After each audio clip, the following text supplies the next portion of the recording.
सकते हो। मैंने खुद 2 बार ये प्रीलिम्स निकाला हुआ है। तो एक हफ्ते में देखो कुछ नहीं होगा प्रैक्टिकली, भाई तुम भगवान नहीं बन जाओगे। अब आपका SBI clerk, IPS clerk, IPS PO mains, SBI PO mains और एनआईसीएल और दुनिया भर के इंश्योरेंस के तो चल ही रहे हैं, पता नहीं क्या क्या। इस साल बहुत भाई बैठा हुआ है, बताएगा, टेंशन मत लो उस चीज़ की, ठीक है। मैं तो ज्ञान देकर चला जाऊँगा, मैं यहाँ समझा भी दूंगा, उसके बाद आपको करना है। इन दो किसी में तुम्हारे आने 95, किसी में तुम्हारे 60 भी क्रॉस नहीं हो रहे, तो उस वजह से बोलिए जब तुम्हारे प्री मेंस लगातार इतने एग्जाम शेड्यूल होता, तुम्हें सांस लेने का भी टाइम नहीं मिलता, तुम्हें समझ। So hi everyone, this side Jayant Rajput, currently working as an administrative officer. तो कैसे हैं आप सभी?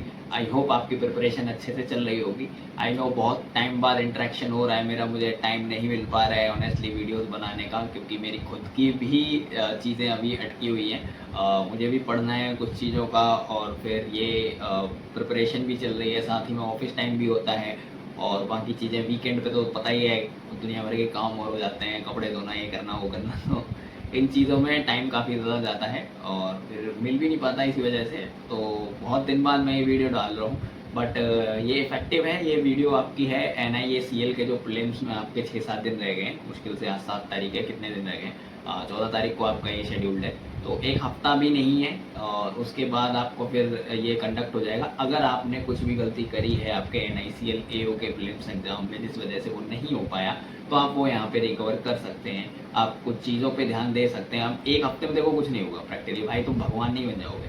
अब तुम एकदम से 50 परसेंटाइल से सीधा 99 क्रॉस नहीं करने लग जाओगे, जो भी मैं बताऊंगा उससे। लेकिन हाँ, ये है कि कुछ चीज़ों का ध्यान रखा जा सकता है। हफ्ता भर आपके पास है, आप इम्प्रूवमेंट ला सकते हैं। आपके अगर आ रही है परसेंटाइल 60-70, तो उसको 80-85 तक पहुंचा सकते हो, 90 तक भी लेके जा सकते हो।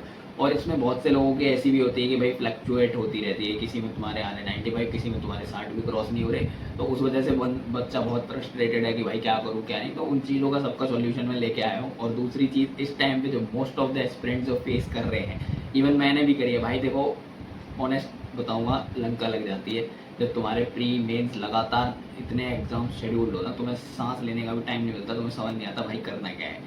तो उस हिसाब से उस टाइम मैंने कैसे मैनेज करा था, आपको कैसे करना चाहिए। अब आपका SBI clerk, IPS clerk, IPS PO mains, SBI PO mains और NICL और दुनिया भर के इंश्योरेंस के तो चल ही रहे हैं, पता नहीं क्या क्या। इस साल बहुत आ गए भाई, बहुत ज़्यादा आ गए हैं, नो डाउट। लेकिन आपके लिए तो अच्छा ही है ना कि आपको अपॉर्चुनिटी मिल रही है।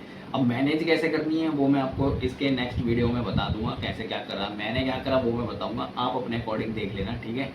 तो अभी मैं इसको बताता हूँ आपको NIACL के रिगार्डिंग क्या है। अब देखो तुम्हारे स्कोर जितने भी चल रहे हो, डजेंट मैटर कौन सा प्लेटफॉर्म है, कहाँ दे रहे हो, किसके मॉक दे रहे हो, तुम्हें बस परसेंटाइल पे ध्यान रखना है, बस परसेंटाइल पे। वो तुम्हारी बढ़िया आ रही है, गुड टू गो, मौज करो, निकल जाएगा। लेकिन वो कितनी कंसीडर करी जानी चाहिए बढ़िया, वो भी एक सवाल है। तो अपना ये मान के चलो तुम्हें 90 प्लस स्कोर करना है परसेंटाइल में, मिनिमम 90 तो होनी चाहिए। इससे नीचे आ रही है तो भाई साहब ऑनेस्टली बताऊंगा गड़बड़ है, आपको पुश करना पड़ेगा। ये न्यू इंडिया है, न्यू इंडिया का एग्ज़ाम है, इंडिया तो है ही वैसे भी न्यू ही, तो उसका एग्ज़ाम है, बहुत हाई कट ऑफ जाती है, आप देख सकते हो 80s में रही है लास्ट 2 ईयर से 80 प्लस गई है। उसका मतलब ये भी है कि एग्ज़ाम ईजी आता है, ऑब्वियसली आप 90 प्लस अटैम्प्ट उसमें कर सकते हो। मैंने खुद 2 बार ये प्रीलिम्स निकाला हुआ है, तो उस हिसाब से मैं बता रहा हूँ आपको। अभी क्या चीज़ें हैं जो आप कर सकते हो सुधार के लिए, वो मैं आपको बताता हूँ। सो यहाँ पे देखो, अभी मैं एक मॉक के थ्रू आपको बताऊँगा, ठीक है। मॉक जैसे मैंने ये दिया था, गाइडली है ये, पिंकी भैया है हमारे, पिंक प्लेटफॉर्म। तो इसमें मैंने ये वाला मॉक दिया था, ये पहला ही मॉक है। देखो 67 समथिंग मेरा स्कोर आया हुआ है, और इसमें मेरे परसेंटाइल 94.96 है। और भैया मैं रेगुलर नहीं हूँ, टू बी वेरी ऑनेस्ट, मैं नहीं हूँ। मैं सिर्फ देने के लिए, बताने के लिए कुछ चीज़ें उसके लिए देता हूँ मैं। अब यहाँ पे देख सकते हो तुम, इंग्लिश में मेरी इसमें ठीक हो गई, इसलिए परसेंटाइल ये 94 है। अगर मेरी इंग्लिश एज ऑलवेज ख़राब होती तो ये परसेंटाइल कम आती, नो डाउट, ठीक है। तो ये चीज़ें हैं।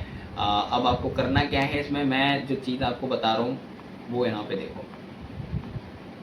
आपको पहले तो सबसे पहले करना है कि एनालाइज करना है अपना मॉक बहुत सीरियसली। भाई तुम कहाँ गलती कर रहे हो, अब तुम्हारे पास टाइम तो नहीं है ना, तुम क्या अब इस वीक में जितना है तुम नया तो कुछ सीख नहीं सकते, और नया सीखोगे तो आधा चीज़ तुम्हें वो याद नहीं रहेगा, तो फ़ायदा नहीं है कुछ भी सीखने का। इससे बढ़िया क्या करो, इसकी एनालिसिस करो बहुत अच्छे से, जितना भी अच्छे से आप कर सकते हो।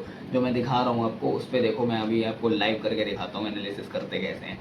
बच्चे लोग हो भाई, तुम बिल्कुल ही समझाना पड़ता है माइंड मत करना, ठीक है। देखो ये है इंग्लिश का जो है 2 गलत हुए हैं यहाँ पे, क्वांट में 4 गलत हुए हैं, रीजनिंग में 2 गलत हुए हैं। अब ये जो गलत हुए हैं तुम सिर्फ इनको नहीं देखना है, तुम्हें और आगे जाना है इनके, मतलब कैसे जो सही हुए हैं ना तुम्हारे वो भी तुम्हें देख के चलने हैं। इंग्लिश में तो खासकर मेरी इंग्लिश बहुत वाहियात है ISF, तो उस हिसाब से मैं हर एक क्वेश्चन को देख के चलता हूँ।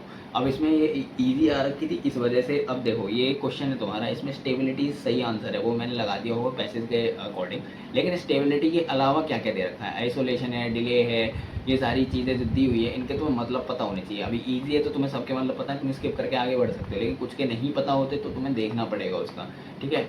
अब यहाँ पे ये है, ये देखो ये मैंने गलत करा है, बहुत सिली मिस्टेक थी। Reserve Bank of India has decided to increase the interest rate in order to control inflationary pressures.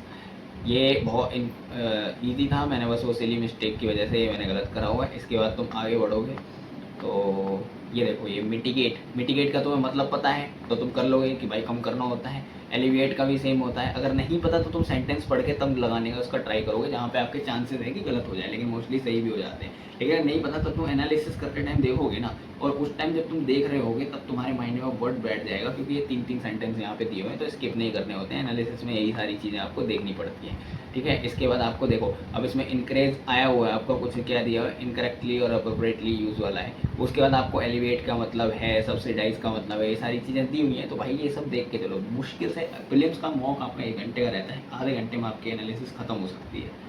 आधे घंटे में ये सारी चीज़ें करके आप साइड हो सकते हो, और उसका फ़ायदा आपको लॉन्ग टर्म में बहुत ज़्यादा देखने को मिलता है, क्योंकि नेक्स्ट जो मॉक होते हैं कहीं पे भी सिमिलर वर्ड आपको टकरा जाए तो उस हिसाब से आपके वहाँ पे गलती होने के चांसेस बहुत कम हो जाते हैं, क्योंकि आपने पहले से पढ़ा हुआ है वो। तो ये चीज़ें हैं। अब इंग्लिश में तो ऐसा ही है सारा का सारा, ठीक है। एरर मिस्टेक है, एरर क्यों यहाँ पे है, ये मेरा गलत हुआ है, और ये अगर मुझे पता भी था तो भी मैं सही नहीं कर पाता इसको, थोड़ा प्रपोजिशन वाला इसमें चक्कर है, ठीक है। फिर उसके बाद आप इधर आ जाओ रीजनिंग पे। अब देखो मैंने बोला मैं बहुत टाइम मत दे रहा हूँ, स्लॉग गलत करके बैठा हूँ मैं यहाँ पे, जो कि आपसे नहीं, आपके नहीं होने चाहिए। आप अगर प्रिपरेशन जोन में कंटिन्यूसली कर रहे हो, ये ऐसा टॉपिक है यहाँ से मिस्टेक अलाउड नहीं है। इवन इन रीजनिंग सेक्शन और क्वांट सेक्शन, दोनों ही सेक्शंस में आपकी सिली मिस्टेक्स अलाउड नहीं है, एक भी गलत नहीं होना चाहिए अगर आप ये न्यू इंडिया का प्रिलिम्स निकालना चाहते हो तो, ठीक है। ये गलत नहीं होने चाहिए आपके। उसके बाद ये यहाँ पे पजल मेरे से बनी नहीं होगी, टाइम का बहुत वो रहेगा, होगा टफ होगा, या तो क्वांट इसकी डेफिनेटली टफ ही रहती है। देखो मैंने करे हुए यहाँ पे DI तक मैंने गलत कर दी है। ये मिसिंग नंबर सीरीज ये भी गलत नहीं होनी चाहिए आपकी, ये भी मैंने गलत कर दी है। तो इसको सबको एनालिसिस करना है आपको, एक एक क्वेश्चन सॉल्व करना है। ज़रूरी नहीं है कि जो सही थे गलत थे वही देख के छोड़ दिया। अब जितने ये ब्लैक कलर के हैं ना, ये स्किप्ट वाले हैं, ये आपको सारे के सारे सॉल्व करके देखने हैं। आपका सबसे पहले तो यही है इसमें कि भाई एनालिसिस बहुत अच्छे से करनी है आपको। वो नहीं कर रहे हो, मॉक पे मॉक दिए जा रहे हो तो भी तुम पीछे हटते जा रहे हो कंपटीशन से, ये भी याद रखना। तो सिर्फ मॉक ही सॉल्यूशन नहीं होते हैं, आपको एनालिसिस तो करनी ही करनी है।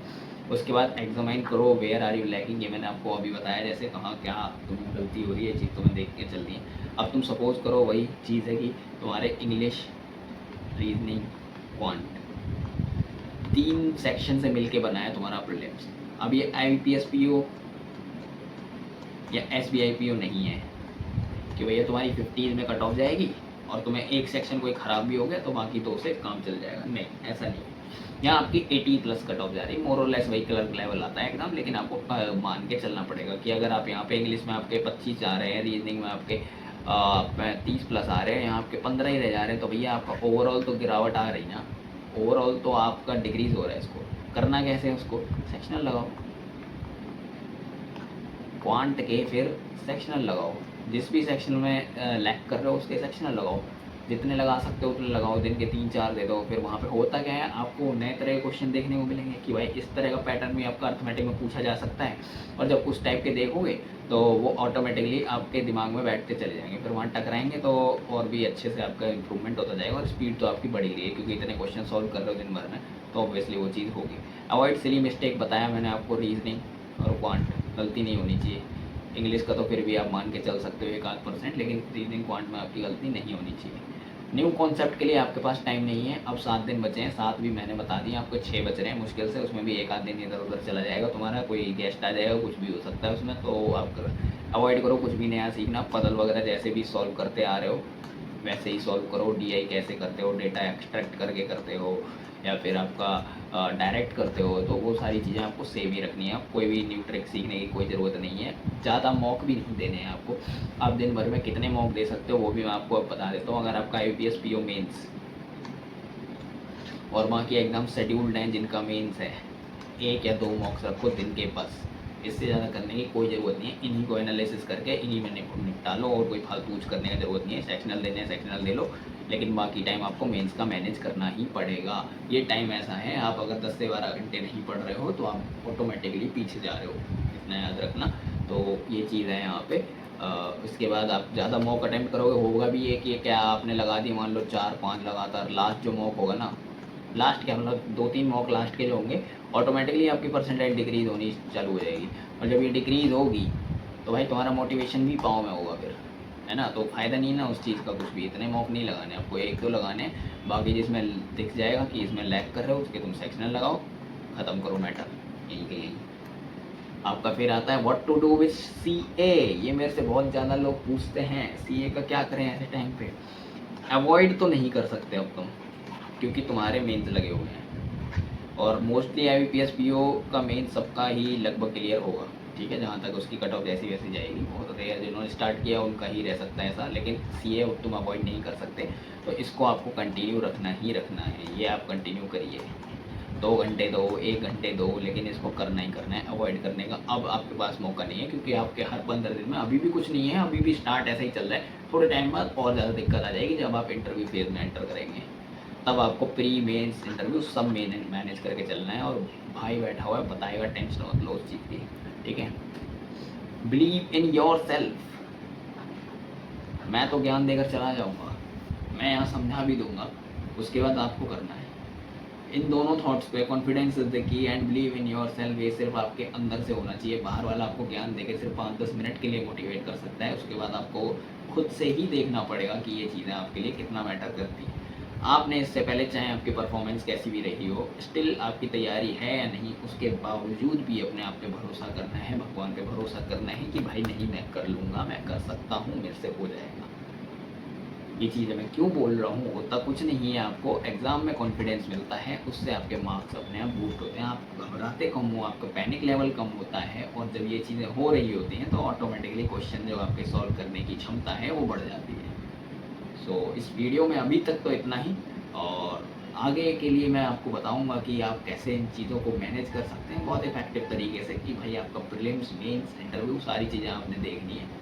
तो अभी के लिए इतना ही इस वीडियो में, और इसमें मेरा ये जो टेलीग्राम का डिस्कशन ग्रुप है आप इसको ज्वाइन कर सकते हो। यहाँ पे मैं आपको डेली के जो हैं targets plus PDFs plus doubts, जो भी कुछ होता है मैं यहाँ पे सॉल्व करता रहता हूँ। और भी एडमिन्स हैं इस ग्रुप में, तो आप ज्वाइन कर सकते हो यहाँ पे। ऑब्वियसली आपको फ़ायदा दिखेगा, क्योंकि यहाँ पे लोग मॉक वगैरह भी बहुत ज़्यादा शेयर करते हैं। एक healthy competition kind of build रहता है यहाँ पे, तो ये आप ज्वाइन कर सकते हो। ये मेरा इंस्टाग्राम का हैंडल है, आपको अगर कुछ पूछना है, डाउट है कुछ, तो इसको भी आप यहाँ पे ज्वाइन कर सकते हो। So thank you so much, stay tune, subscribe to my channel if you have not done yet. So bye bye, take